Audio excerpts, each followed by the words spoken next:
Hello friends, నేను రాజు గారు. అధికార పార్టీ ఎప్పుడు దొరుకుతుందా అని ఎదురు చూస్తుంటారు ప్రతిపక్ష పార్టీ నాయకులు.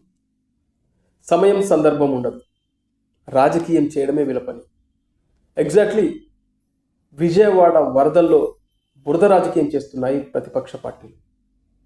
ఎంతమందికి తెలుసు గత పరిపాలకుల నిర్లక్ష్యమే ఇవాళ విజయవాడ వరదలకు కారణమని? అయితే ప్రకృతి విపత్తు అనేది చెప్పిరాదు. ఇలాంటి సమయంలో విమర్శలు చేసుకుంటూ పోతే ఇంకేముంది? ప్రజలకు జరగాల్సిన మేలు ఎక్కడ జరుగుతుంది?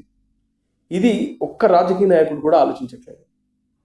ఎంతసేపు మీ వల్లనే ఈ విపత్తు, మీ వల్లనే ఇవాళ ఆంధ్రప్రదేశ్ ఇలా మునిగిపోతుందని ఒకరి మీద ఒకరు విమర్శలు చేసుకుంటున్నారు తప్పితే మనం ప్రజలకు ఇలాంటి క్లిష్ట పరిస్థితుల్లో కష్టాల్లో అండగా ఉంటున్నామా లేదా అని ఒక్కడు కూడా ఆలోచించట్లేదు.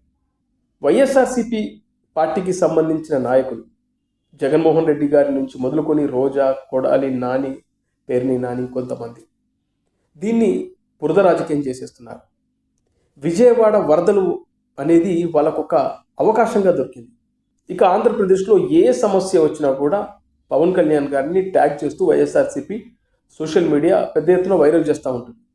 మొన్న హిడెన్ కెమెరాల ఇష్యూ కానీ, ఫుడ్ పాయిజన్ సంబంధించిన ఇష్యూ కానీ, ఇలా చాలా సందర్భాల్లో పవన్ కళ్యాణ్ని టార్గెట్ చేసుకొని విమర్శలు చేస్తూ ఉన్నారు. రోజా ఇవాళ ఇంటి దగ్గర కూర్చొని గుండె తరుక్కుపోతుంది విజయవాడ వాసుల కష్టాలు చూస్తూ ఉంటే, విజయవాడ వాసులు ఆహార ఒట్లాల కోసం ఎగబడతా ఉంటే నాకు కన్నీళ్ళు వస్తున్నాయని చెప్పింది. మరి ₹1,00,00,000 విరాళాలు ఇవ్వచ్చు కదా రోజా, మరి ఎందుకు ఇవ్వలేదు? సరే, నీకు కన్నీళ్లు తెప్పిస్తున్నప్పుడు, గుండె తరుక్కుపోతున్నప్పుడు నువ్వు బయటకు రా. బయటకు వచ్చి విజయవాడ ఆ బురదలో, ఆ నీళ్ళల్లో నిలబడి జనాలకు సహాయ కార్యక్రమాలు చేస్తే సెల్యూట్ చేస్తారు. వీళ్ళకి కావాల్సింది బురద రాజకీయం. ప్రత్యర్థి పార్టీ మీద విమర్శలు చేయాలి, వాళ్ళ మీద నిందలు వేయాలి.